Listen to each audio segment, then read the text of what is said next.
Olá, meu aluno, olá, minha aluna, tudo bem com vocês? Hoje a gente vai responder o quarto caderno de atividades. Eu sei que para você foi um pouquinho diferente, né? Esse quarto caderno. Ali tem a capinha bonitinha, né?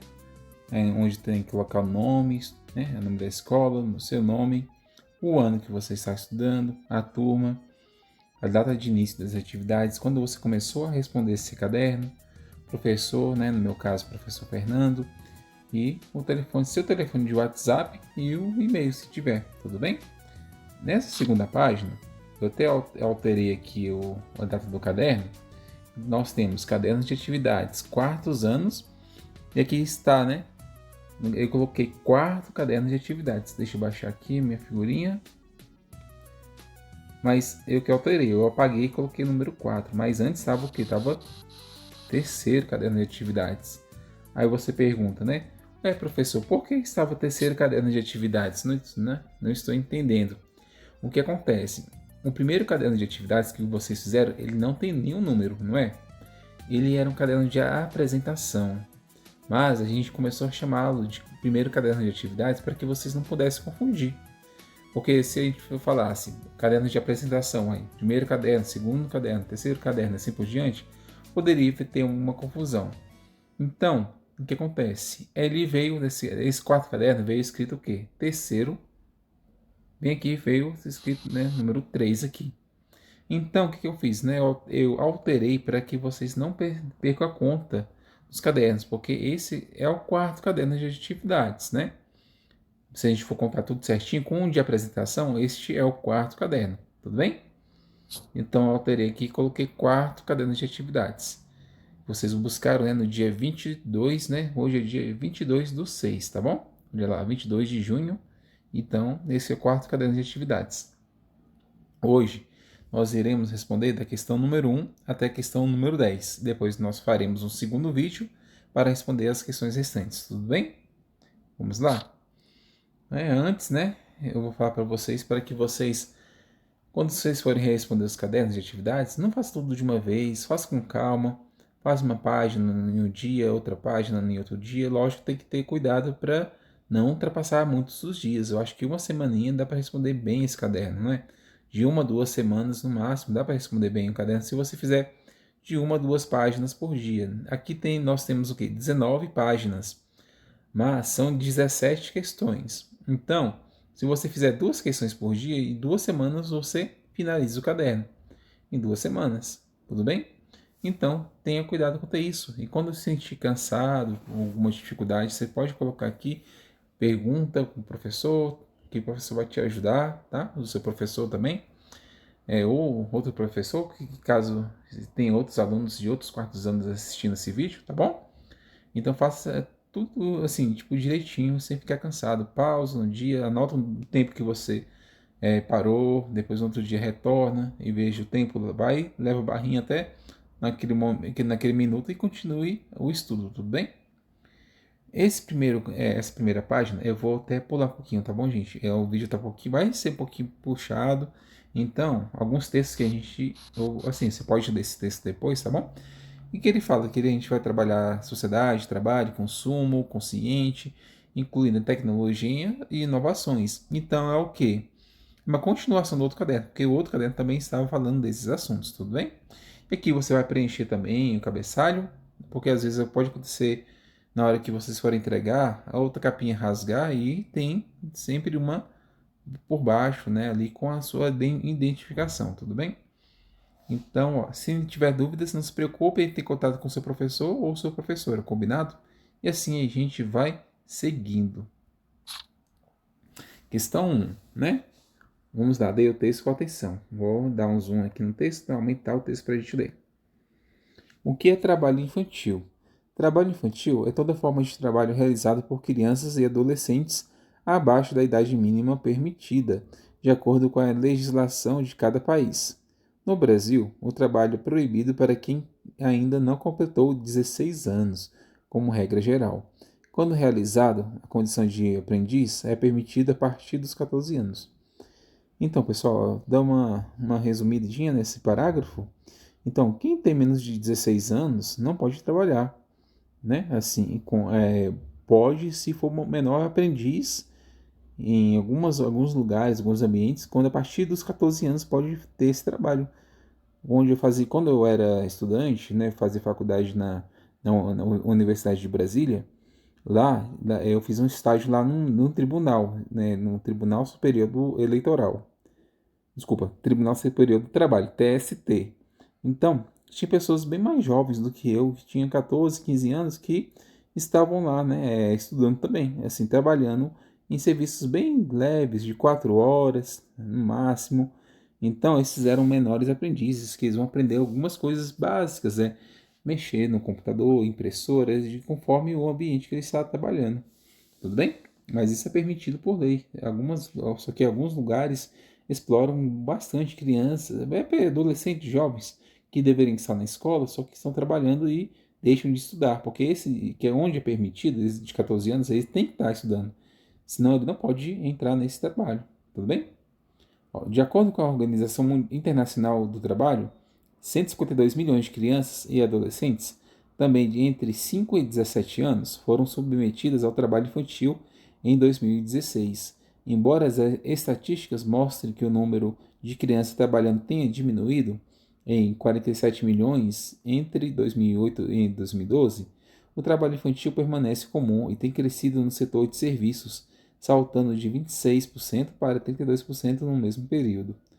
Esse resultado mostra que a mão de obra infantil é utilizada fora da agricultura, principalmente em países como Brasil, México e Indonésia.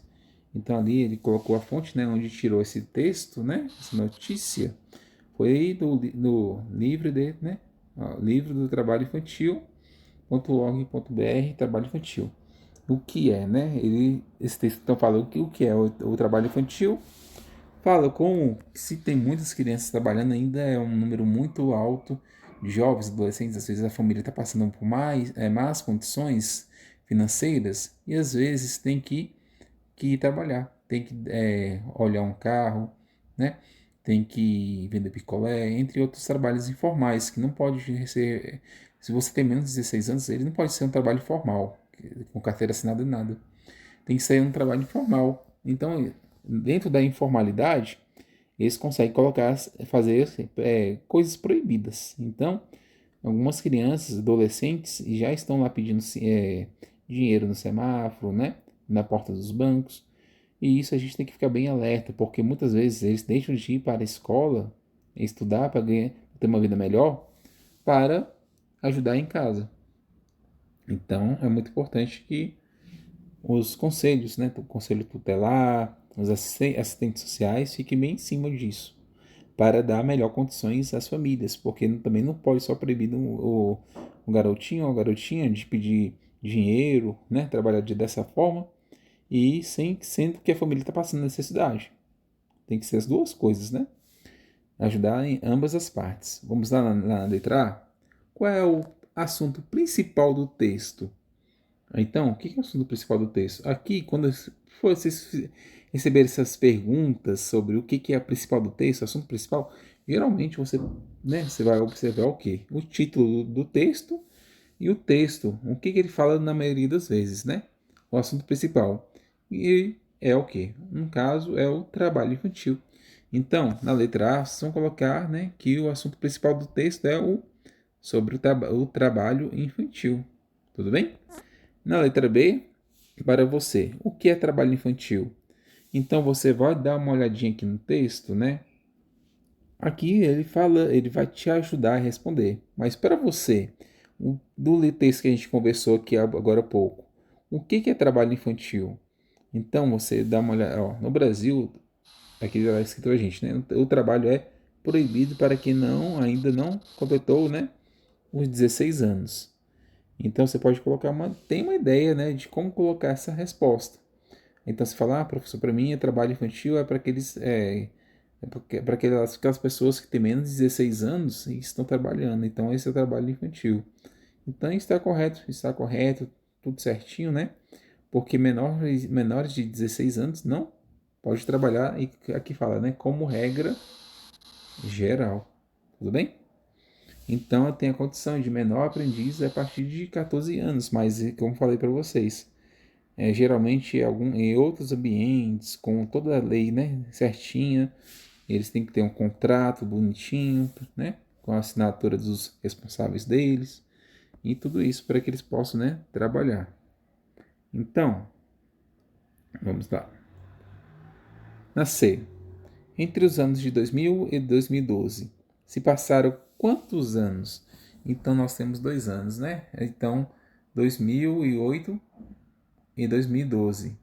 Então, até chegar, vamos lá, 2008, 2008, 2009, 2010, desculpa, 2008, né? Nós estamos em 2008, aí 2009, 2010, 2011, 2012.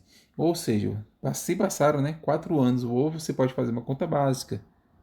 2012 menos, pegando um número maior, né, diminuindo pelo número menor, menos 2008. O resultado dessa operação é a resposta da letra C. Você vai colocar o número e depois escrever ao lado anos. Tudo bem? Facinho, né, gente? Então vamos lá, seguindo a próxima. Questão 2. Observe o texto abaixo. Filho, já estou em home office, né? Deixe o seu café da manhã pronto, em cima da mesa. Qualquer coisa, bata na porta. Então, para vocês, o que significa home office? Então, é uma palavra que está sendo muito utilizada no nosso dia a dia, não é? Então, assim, por exemplo, os professores estão de home office, que é um termo em inglês, né? Então, significa o quê? Trabalho em casa, trabalhar em casa. Então, já respondendo a letra A, né? Então, o que significa esse termo? Esse termo é o termo utilizado para as pessoas que trabalham em casa, tudo bem? A pessoa, você trabalha em qual lugar? Você fala, não, eu estou de home office. Então, quer dizer que ele está trabalhando em casa. E não só com o contexto da pandemia. Tem pessoas que trabalham em casa no seu dia a dia normal, com pandemia ou sem pandemia, tá bom? Eu mesmo tenho uma cunhada que ela é desenhista, ela pega alguns projetos, algumas propagandas que ela trabalha em casa. Vamos lá? Em meio à pandemia, é cada vez mais comum observarmos várias pessoas trabalhando de casa. Você conhece alguém que possui essa rotina diferente de trabalho? Então, você conhece alguém que trabalha em casa? Às vezes é uma pessoa que vende, né, revistas da Avon, que trabalha em casa. Às vezes as pessoas vão lá na casa dessa pessoa para ver as revistas, né, e ela vende produtos. Às vezes ela sai de casa para ir na casa das pessoas. Aí já ela não é mais, né, de um home office, é uma parte dela, né? No caso, os professores, eu, no meu caso, por exemplo, como professor, eu estou de home office. Eu não trabalho, eu trabalho presencialmente, tenho que ir na escola, né? Inclusive, estou ansioso para que a gente possa voltar logo, porque a gente sabe que a gente não é a educação que vocês merecem, é a educação que vocês merecem de qualidade na escola e com o professor ali ao lado, auxiliando vocês da melhor forma possível, né? Então, vocês conhecem alguém que trabalha em casa? Aí vocês podem colocar sim. Depois, para não ficar tão incompleto, você pode colocar de que essa pessoa trabalha, tudo bem? A profissão dela. Na C. Na sua opinião, quais são os pontos positivos e negativos de se trabalhar em casa? Ali ficou faltando a letra E, tá bom? Ó, quais são os pontos positivos e negativos de se trabalhar em casa? Aí você pode colocar um ponto positivo, né? Eu vou colocar um ponto positivo para vocês. Um ponto positivo de trabalhar em casa é que você economiza algumas coisas. Por exemplo, combustível, às vezes você vai, se tiver um carro para ir para a escola, então economiza um pouco mais de tempo, porque no tempo que você pegaria ônibus, né, economiza dinheiro da passagem e pode acordar um pouco mais tarde, porque vamos supor que uma pessoa trabalhe, a gente tem que chegar na escola às 8 horas, né, para dar aula. Aí o que acontece? Ela vai ter que pegar o ônibus bem mais cedo para se deslocar até chegar na escola 8 horas. Então, uma pessoa que trabalha em casa, ela não tem essa preocupação de acordar tão cedo. Ela pode dedicar o tempo dela para descansar um pouco melhor, né? E depois começar as suas atividades. Agora, os pontos negativos. Os pontos negativos, né? Às vezes, muitas pessoas que trabalham em casa, elas ficam muito estressadas, porque a casa, se ela não souber de trabalhar direitinho, ela vai ficar, ela vai, assim, porque tem muito trabalho cansativo. Tem muito trabalho que é cansativo. Quando vocês estudam assim, vamos supor que vocês pegam 10 horas de estudo direto, fazendo atividade, vocês não vão ficar muito cansados? E às vezes a gente, que é professor, no momento a gente está bem cansado, bem, porque não tem hora. A gente sempre está recebendo, atendendo um pai, ou a mãe, ou então a escola, porque a escola era para ser um trabalho um pouco mais tranquilo em casa, não é? E está sendo ao contrário. A nossa tranquilidade está um pouco mais para na escola, porque está muito puxado, sempre tem alguma coisa para fazer.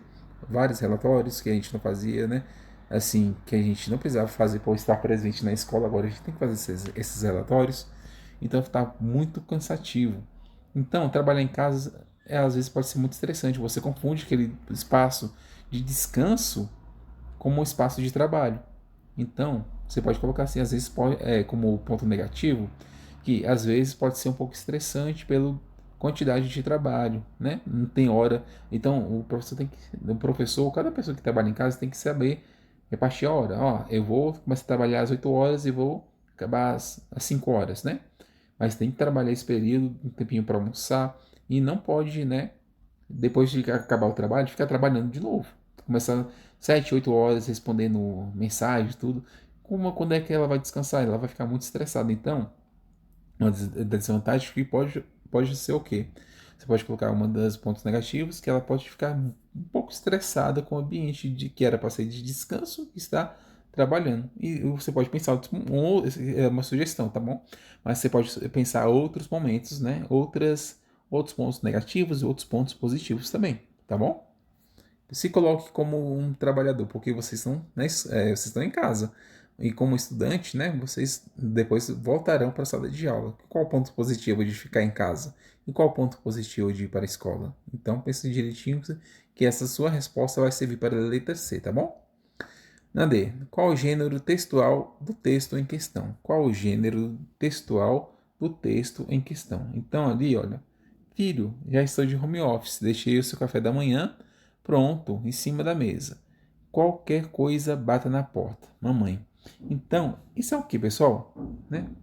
Isso aqui, ó. Vamos supor, a mamãe foi para o trabalho, né? A mãe foi para o trabalho e deixou esse recado aqui colado na geladeira, em cima colado na televisão, em algum lugar da casa. Então, qual o gênero desse texto? Ele é um recado, né? Pode ser o quê? É um bilhete. Deixou um bilhete, um recado para você, não é? Bilhetinho, um recado. Então, ali na forma que você pode colocar aqui, né? Qual o gênero textual? Você pode colocar é verdade esse bilhete, né? Aquele meme. Deixa eu só apagar aqui porque minha letra ficou péssima. Deixa só um momento. Eu preciso de um apoio, eu tô sem apoio. Então, vamos ver aqui. Então, você pode colocar bilhete. Um bilhetinho que a mamãe deixou para o seu filho, tudo bem? Gêneros textuais, né? O tipo de texto que você está lendo. Às vezes o tipo de texto é uma receita, é uma bula de remédio, entre outros tipos de texto. No caso, agora esse é um bilhete, tudo bem? Vamos para a próxima questão? A questão 3. Dê os textos abaixo e responda. Consumo consciente. Consumir é preciso, pois não há vida sem consumo. Mas é necessário consumir de uma forma diferente, de uma maneira mais consciente, buscando menos impactos, inclusive aqueles sofrem nós mesmos. E vamos lá, inclusive aqueles sobre nós mesmos. Desculpa. Um desses caminhos é o das experiências que valorizam as emoções, que trazem uma satisfação mais duradoura do que o consumo de bens, dos quais deriva uma satisfação apenas momentânea. Experiências rendem lembranças e laços que duram por toda a vida.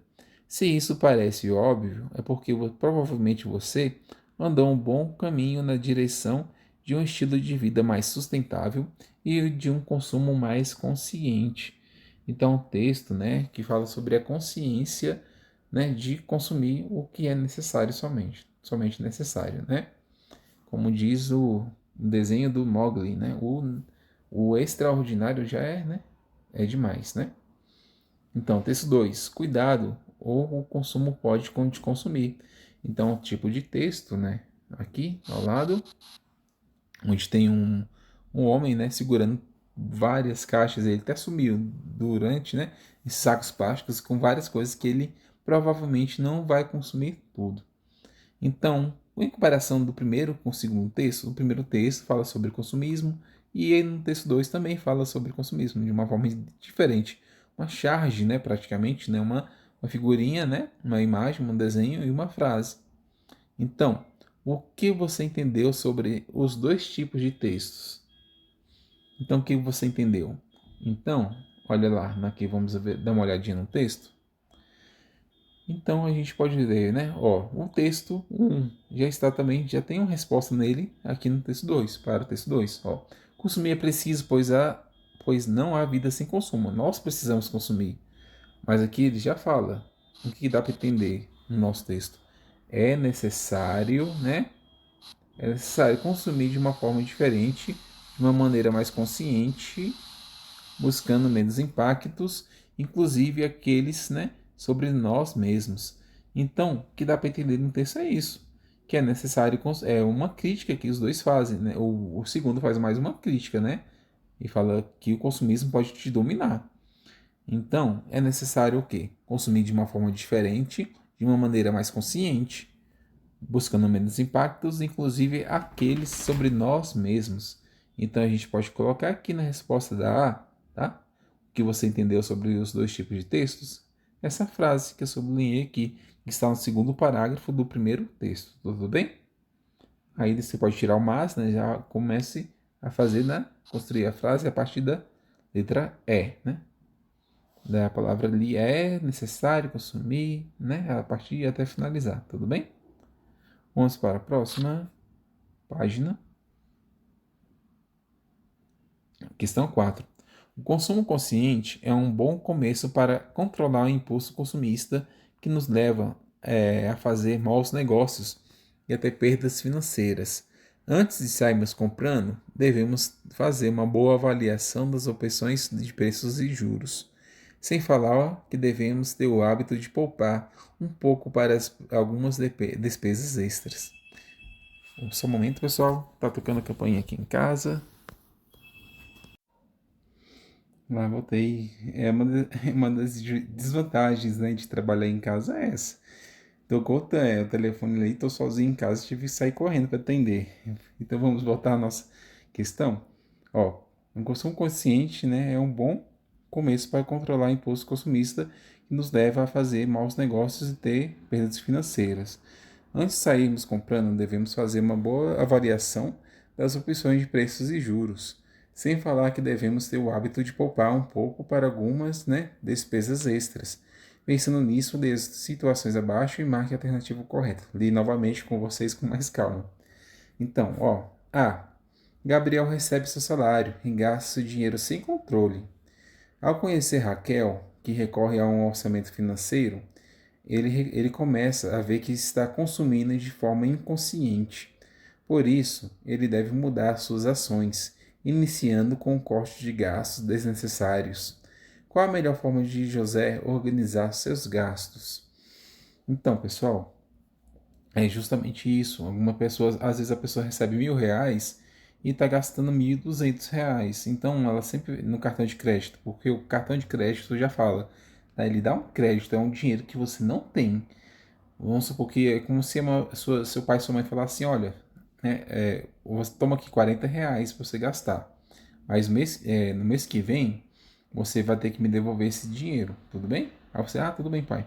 Aí chega no final do mês você fala, pai, como é que eu vou te devolver? Não tem dinheiro. Ele, então, aí faz assim, eu vou deixar mais um mês para você conseguir esse dinheiro, mas aí no próximo mês, no outro mês que você for me pagar, você vai ter que me pagar não é 40 não, se é R$ 50. Então você vai ter que pagar mais R$ 10 a mais daqueles R$ 40. O nome disso é o quê? Juros. Então, porque você não conseguiu pagar no dia certinho, então você teve que pagar o quê?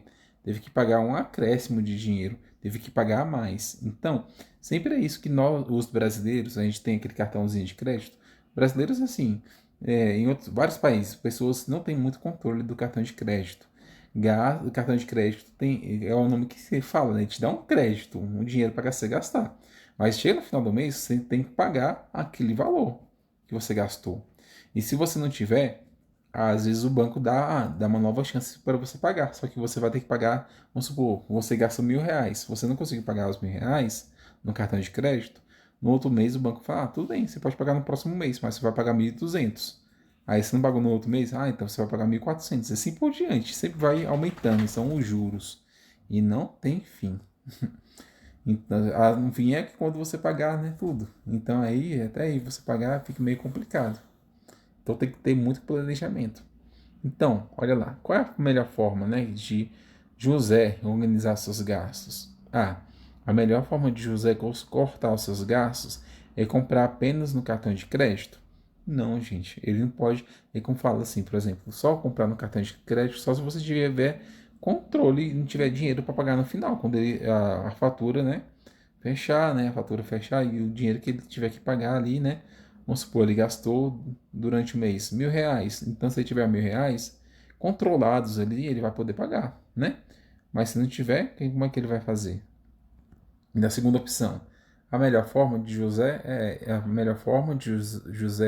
cortar seus gastos é criar uma planilha e anotar tudo que gastou. Então a melhor forma é o quê? Ele anotar tudo que ele gastou durante o mês, né? E cortar, né? Às vezes anotar tudo que ele gastou e cortar alguns gastos que ele não precisava gastar? Sim. Então a melhor forma que ele tem que fazer é isso, né? Às vezes são gastos desnecessários, tudo bem? Então a gente tem que criar uma planilha para saber que a gente está gastando no nosso dia a dia para não chegar no final do mês e falar, nossa, minha fatura está desse tanto e o que eu gastei, né? O que eu comprei? Então a gente tem que ter cuidado quanto a isso. Isso, assim, lógico que vocês não estão tendo essa vida assim de gastos que nem seus pais e a gente que é adulto, mas a educação financeira começa de cedo. Bom, Maria saía sempre exausta do trabalho. Para piorar, o trânsito da capital deixava a voltas para casa ainda mais desgastante. Mas ela tinha uma solução para compensar todo aquele estresse. Sempre comprava um presente para si própria. O consumo incontrolável e compulsivo da sociedade ao longo do tempo vem trazendo consequências muito negativas para si e para também ao meio ambiente. Assinale a alternativa que contém formas de evitar o consumismo. É muito interessante porque aqui relata assim, ela estava tão estressada, tão cansada do trabalho, de acordar tão cedo para trabalhar, e não tinha nem tempo para ela respirar. Então o que ela fez? Vou comprar alguma coisa aqui para pelo menos me dar aquela sensação de que de um pouquinho de felicidade, né? Embora em tamanho estresse que ela tem no dia a dia dela. Só que também ela se prejudicava com isso. Então, né? É, o estresse faz que a gente tenha algumas atitudes, né? Que não são boas para a nossa saúde. Então, fala, na resposta ali, né? A gente vai ter que assinalar qual é a correta, tá bom? As questões. Fazer compras à vista, adquirir vários modelos do mesmo produto e anotar as compras realizadas. Vamos lá. Fazer compras à vistas, ok. Pagar o dinheiro, né, ali no débito, né? Ali às vezes tem o cartão de débito, né? Às vezes não tem o dinheiro, nota, mas tem o cartão de débito. O débito, né, é o quê? Cartão de débito é quando tem um dinheiro na sua conta e aquele cartão pega seu dinheiro e compra o produto. Não é crédito. Crédito é algo que você deixa para pagar depois.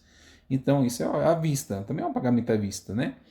Então, adquirir vários modelos do mesmo produto. Aí já é errado. Como assim adquirir vários modelos do mesmo produto? É como se a pessoa comprasse dois, três celulares e cada semana usasse um celular diferente. Ou então comprasse várias roupas, camisas, roupas, sapatos e colocasse no guarda-roupa e nem usasse por tanto quantidade que ele tem. Então, algo, né, inteligente a se fazer. Anotar as compras realizadas. Correto. A gente tem que anotar, pelo menos aquelas compras que a gente gasta mais, né?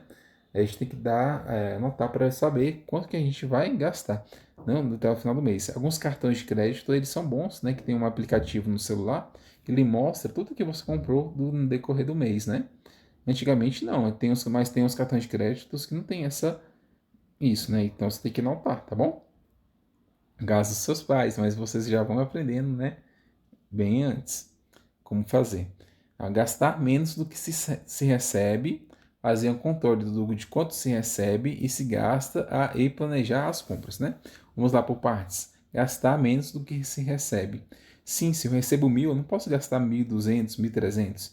Eu tenho que ter uma sobrinha, porque pode acontecer uma coisa muito ruim. Por exemplo, eu posso passar mal, né? E precisar ir para o hospital. Pode quebrar alguma coisa em casa, um micro-ondas, ou então alguma coisa, né? Pode quebrar em casa e precisa arrumar. Então, o que acontece? Você tem que gastar menos e tem que ter um dinheirinho guardado para caso aconteça uma coisa que você não estava esperando. Imprevistos, o nome disso, né? Fazer o controle de quanto se recebe e se gasta e planejar as compras. Tudo isso é importante. Fazer controle de quanto você recebe e quanto que você gasta por mês para sobrar esse dinheirinho, né? E planejar o que você vai comprar. Então, essa é a alternativa mais correta, tudo bem? Vamos nascer?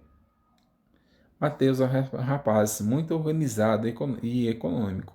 Sempre organizou sua vida financeira poupando seu dinheiro. Assim, para garantir a qualidade de vida também futuramente, é preciso planejamento que vai além do financeiro. Com base nos seus conhecimentos sobre a educação financeira, por que devemos poupar dinheiro, hein, gente? É como falei para vocês, por conta dos imprevistos, olha lá. É fundamental realizar sonhos, precaver-se de eventos inesperados, além de proporcionar maior tranquilidade hoje e no futuro. É uma alternativa que parece bem acertada, né, pra gente? Vamos lá na outra. É fundamental apenas para se precaver de imprevistos, pois nessas horas é importante ter uma quantia guardada, mas não é necessário tanta preocupação com o futuro. Não, gente, a gente tem que se preocupar com o futuro. Por quê? Como vai lá na primeira opção, ele fala que o que ele fala pra gente? Realizar sonhos. É fundamental realizar sonhos. Se a gente quer realizar um sonho, sonhos, né, futuros que vai vir para nossa vida. Então, para realizar esses sonhos, uma viagem, comprar alguma coisa que a gente queira, a gente precisa planejar, né? E juntar aquele dinheirinho para comprar futuramente aquilo que a gente vai querer, né? Utilizar, então aproveitar na nossa vida. Então a gente tem que fazer o quê? Uma educação do que a gente está gastando, uma educação financeira, tudo bem? Então a primeira alternativa é mais correta.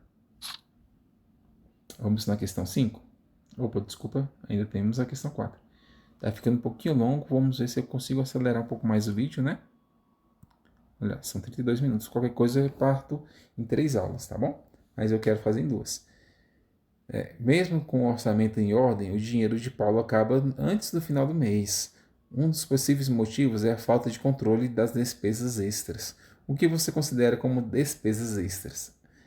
Na primeira posição, apenas gastos de emergência, como defeito no carro ou no encanamento da cozinha.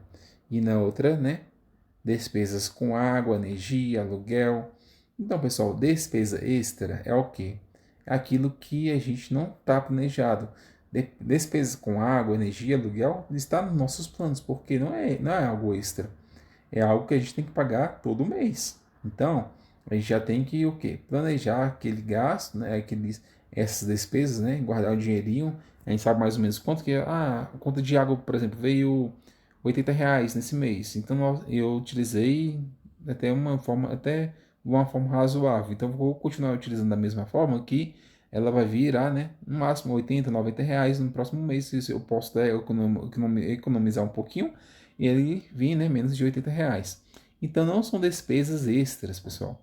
Eles são água, energia e aluguel, são sempre despesas que você tem que pagar todo mês. Agora, na primeira opção, apenas gastos de emergência, como defeito no carro ou encanamento da cozinha.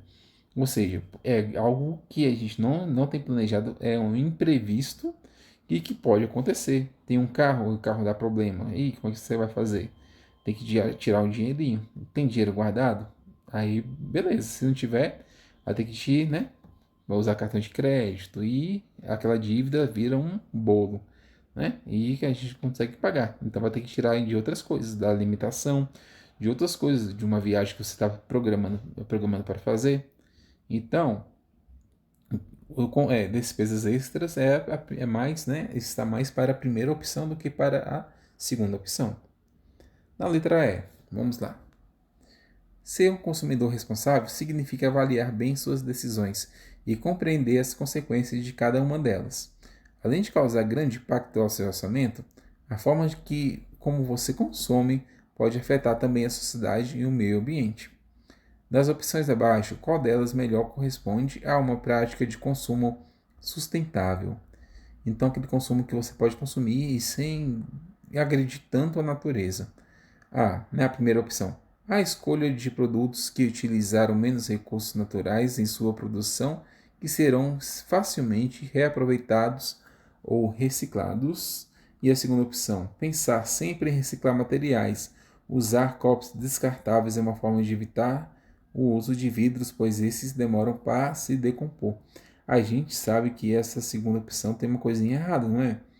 A gente não pode ficar utilizando tanto copo descartável, porque o copo descartável não é o melhor, aquele biodegradável, que se ele ser jogado na natureza, né, a gente tem que jogar sempre na lixeira, né, mas lá na lixeira ele vai desintegrar bem mais rápido do que um copo descartável de plástico, tudo bem? Então, a gente tem que evitar o uso de copo descartável. A gente tem que usar mais um copo, uma caneca. Eu acho que vocês têm uma caneca em casa, né? Sempre tem. Tava na moda, muito na moda a caneca para levar para a escola, a garrafinha. O pessoal pode pedir para vocês levarem o quê? Garrafinha para a escola para beber água. E para utilizar menos copo descartável, porque copo descartável sempre vai para a natureza e precisa ser o quê? Reciclado. E muitas vezes não dá para reciclar o material. Tudo bem? Então a primeira opção é a mais acertada para a gente. A letra F. Maria sempre relata ter um dinheiro guardado para proteger seu orçamento em caso de imprevistos. É sempre bom, né? Além de economizar o seu dinheiro, Maria afirma que é preciso fazê-lo render. Nesse sentido, o planejamento financeiro deve incluir uma boa estratégia de investimentos. Pensando nisso, qual alternativa define melhor como se deve ser realizado o planejamento?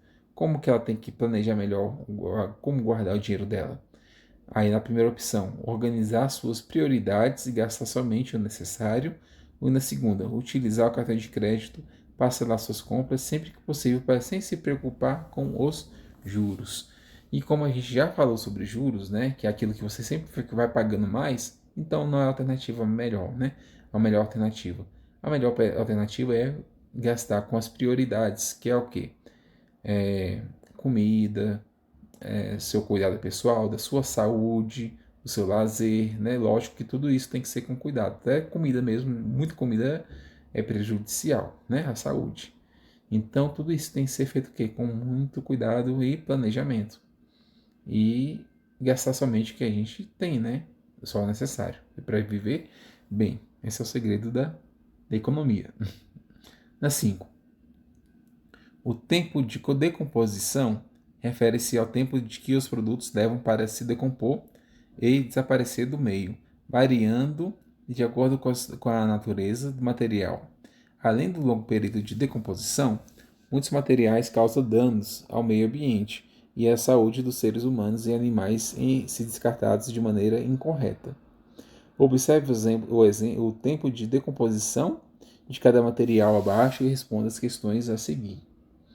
Então vamos lá: papel, tem chiclete, borracha, tecido, metal, vidro, filtros de cigarros, plástico e madeira pintada. Então tudo isso tem um tempo de que, se for jogado, né, na rua, na pista, e pode até cair nos rios, ele vai demorar um tempo para que ele possa, para que os micro-organismos, né, possam consumir aquele produto. Isso mais vai contaminar. Tudo bem? Então aqui eles perguntam para a gente, né? Se o tempo determinado de decomposição do papel é de 6 meses, quantos dias levará para esse material se decompor na natureza? Ou seja, se o papel ele demora 6 meses para se decompor, né, para os micro-organismos eliminarem ele da natureza, quantos dias, né, ele vai levar para se decompor, né? Então vamos lá. 6 meses, ele dá o tempo, né, pra gente de 6 meses. Só que eles querem esses 6 meses em que você passe de 6 meses para dias. Então, um mês ele tem aproximadamente quantos dias? 30 dias. Então você vai fazer o quê? Então, se são 30 dias cada mês, então é 30 vezes 6. E aqui você vai colocar o resultado, tudo bem? Então você coloca aqui, ó, uma operação 30 vezes 6 e coloca, né, o resultado aqui abaixo e coloca depois, né, dias. 30 vezes 6 vai dar um número certinho e você coloca dias depois, tá bom? Na B. Sabe-se que para decompor e desaparecer da natureza, o chiclete leva 5 anos. Quanto tempo levará para se decompor 30 chicletes? Então, pessoal, essa questão tem uma... Ela é um pouquinho complicadinha, né? Porque ela deveria ter falado assim, por exemplo, vamos supor que se você jogue 30 chicletes de uma vez só. Se você jogar esses 30 chicletes de uma vez só, né? Vamos supor, né? Até 30. Se você jogar esses 30 chicletes na natureza de uma vez só, eles vão sumir no mesmo tempo. 5 anos, porque você jogou eles no mesmo tempo, não foi? Cada um deles. Agora eu entendo que a questão, o que, a questão está pedindo para você? Ele quer que você, como se você tivesse jogado um chiclete, a passar 5 anos, jogasse outro chiclete, mais 5 anos, e assim por diante, até dar né, os 30 chicletes. Então, o que ele vai pedir para você? Para que você faça uma operação de 30 vezes, né? 30 chicletes, né? Vezes 5. Cada um 5 anos, passou mais 5 anos, mais um chiclete, mais 5 anos, outro chiclete. Isso que a operação está pedindo para você, né? Para o que você possa fazer. Porque, assim, se você jogar todos de uma vez, ele vai levar o mesmo período. Ele vai, né? Os chicletes vão se decompor no mesmo tempo. Mas vocês podem fazer dessa forma, tá bom? De 30 vezes 5, mesma coisa. E você vai saber o que, quanto tempo esses chicletes irão se decompor se forem jogados sequencialmente. Jogou um chiclete, né? Decompôs, passou 5 anos. Jogou outro chiclete, mais 5, né? 10 anos. E assim, até dar os 30 chicletes, vai dar a resposta aqui final para vocês, tá bom? Em quantos anos? Aí você coloca a resposta e depois no final você coloca anos. Na C. Pesquise mais 3 outros materiais, escreva abaixo o tempo de decomposição para cada um deles. Então aqui você pode pesquisar aqui mesmo, tá bom, gente? Na outra página. Mais 3 materiais. Ele utilizou papel, né? E utilizou o chiclete. Então você pode utilizar mais 3, né? Colocar lá tecido, né? De 6 a... mas você coloca o nome, né? Tecido e escreve. De 6 a de 6 meses a um ano. Depois, quero utilizar o vidro, professor. Então você coloca vidro, né? Aí 1 milhão de anos. 1 milhão de anos. Então, pessoal, 1 milhão de anos o vidro, né? Para para se decompor. Então é quase infinito, né? O tempo. Então, assim, para que a gente conhece, né? Milhões de anos para a gente, 100 anos para a gente já é muito, né? Uma vida toda, então 1 milhão de anos a gente nem consegue nem imaginar. Então vamos lá? Então você pode escolher 3 desses, tá bom? E colocar ali pra gente. Na 6. O consumo exagerado de mercadorias e o descarte inadequado pode acarretar a contaminação do solo e o acúmulo de lixos domésticos e industriais tóxicos. Observe as imagens abaixo e marque com X a imagem que representa o lixo sendo depositado em lugar adequado. Então, olha lá, observe as imagens abaixo e marque com X a imagem que representa o lixo sendo depositado em lugar adequado, não é inadequado, né? Aquele lugar, aqui que seria adequado, o lugar correto, tá bom? Vou colocar aqui. Então, por exemplo, aqui está jogado no lugar correto, esse pneu, é o lugar que ele deveria estar? Ou seria o lixo, né? As pessoas que estão utilizando esses lixos recicláveis, elas estão fazendo corretamente, o que é certo? Então você vai marcar com um X, né? Aqui ou aqui, um dos dois, só um deles, tá bom? Na próxima questão, pessoal, vamos lá ver o que tem o tempo. O tempo está um pouquinho puxado. Eu vou, né? Acho que eu vou só ler essa questão, a 7, e depois eu vou continuar da partida 8 no próximo vídeo. Tudo bem? Porque tinha muito texto.